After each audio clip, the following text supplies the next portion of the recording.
So you're here with Black JavaScript, and we're gonna go over this important concept within Next.js. It's called middleware. So middleware is an extremely important facet of web development because it allows us to do fancy things in between the time that our application is processing a request, right? We want to be able to do things that involve us talking to other APIs or doing something fancy with the data, like a calculation, before giving it back to the client. So let's go ahead and read the Next.js official definition. And it's important for us to be able to utilize middleware within the API routes that we can create in Next.js, because how are we going to call this a full stack framework if we can't utilize middleware, which is very essential to backend development? Middleware allows you to run code before a request is completed.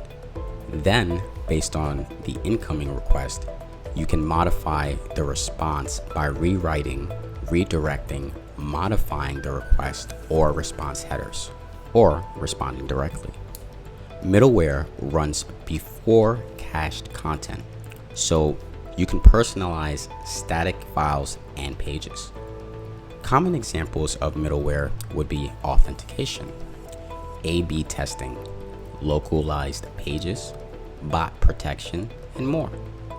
Regarding localized pages, you can start with I18N routing and implement middleware for more advanced use cases. Using middleware. To begin using middleware, follow the steps below. In the latest version of Next.js, so we're going to install Next.js. If you don't know how to do that, go to one of my previous videos. It'll show you how to do that easily. So create a middleware.ts or .js file at the root of the source directory. So this is the same directory as pages, but it is not in the pages folder. Okay. Export a middleware function from the middleware.ts file. Also middleware.js. I'm going to show you guys with the actual code while having this definition here on the side, because I think that'll help you better than me just sort of reading off some jargon about middleware. It's really